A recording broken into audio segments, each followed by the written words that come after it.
Hello dear students, I hope your studies are going well. So for today the topic is rail problem. This is the setup for the problem. So we have two rails over here. These are frictionless and resistanceless, and these are placed on the horizontal plane. These are placed on the horizontal plane, and this is the circuit which we have, and in this circuit we only have a resistance which is capital R, and this is our rod AB. The length of the rod is L, mass is M, and there is a resistance for this rod as well, which is small r. At this moment, the velocity of this rod is towards right, and the value is V0. And for this setup, we have a constant magnetic field V0 over here, which is inside the board. So at this moment, if I ask you to find the current in the setup, how will you do that? So for that, first thing is we need to find the EMF produced. So EMF produced will be nothing but V cross B dot L. So V and B has 90 degree over here. So I will write V0 sine 90 degree. Then this thing dot product with L. So if I do V cross B, over here, the direction of V cross B will be upwards, which is same as the direction of the length. So I will write L cos of 0 degree. So there is no angle between the L and V cross B. That's why I have written cos of 0 degree. So the EMF will come out to be V0 L. EMF will come out to be V0 L. In this setup, so if I want to draw a circuit diagram for this setup, how will I draw that? If I want to draw a circuit diagram for this setup, how will I draw that? So circuit diagram will be simply a resistance capital R, a small internal resistance R, a battery with EMF as V0 L.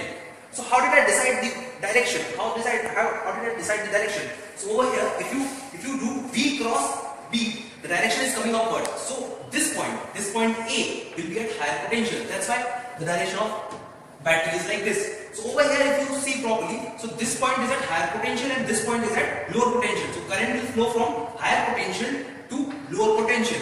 But inside this rod, current will flow like this, from lower potential to higher potential. Why is this happening? Because this rod is acting as a battery, and as we know, inside a battery, current flows from lower potential to higher potential. That's the reason why battery gets discharged. So let's come again over here. So if I see this circuit, now finding out current is not at all hard. So current will be simply V0 L divided by total resistance in the circuit, which is nothing but capital R plus small r. This is my current in the circuit. Over here, now if you see, we know now we have derived that there is a current in this circuit. There is a current in this rod. Now, as we know that a current carrying wire which is kept in a magnetic field experiences a force. So this will also act as a wire, and because of this magnetic field, it will experience a force, and the value for that force is nothing but L cross B. So L is upwards, B is inwards. L is upwards, B is inwards. So force will be in the reverse direction. So this rod will experience a force due to this magnetic field. This rod will experience a force in the opposite direction, opposite to this velocity, equal to this. This rod will experience a force due to this magnetic field, and this force F due to B, this force will be nothing but L cross B.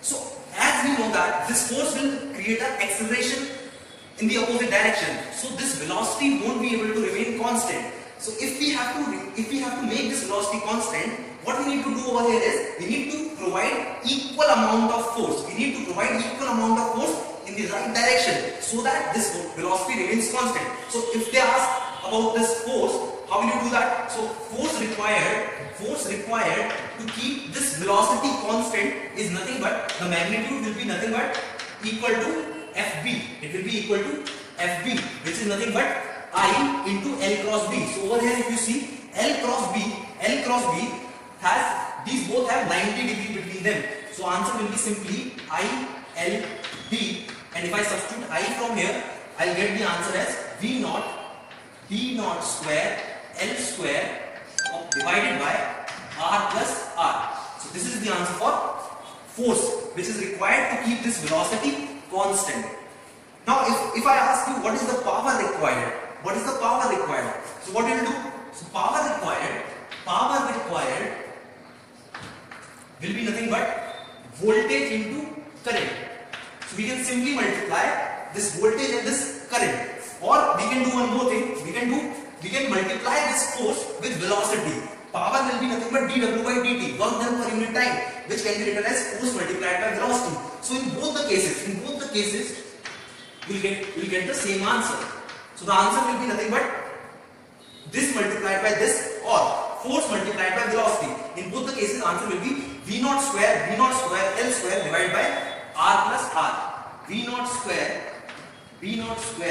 L square divided by R plus R. So this is the value for power. So this is the basic concept regarding rail problem, and in this what all changes you can see is there can be a circuit which has multiple resistances. Instead of resistances there can be capacitors as well. That's the only difference which will come. So this is all about rail problem. Thank you.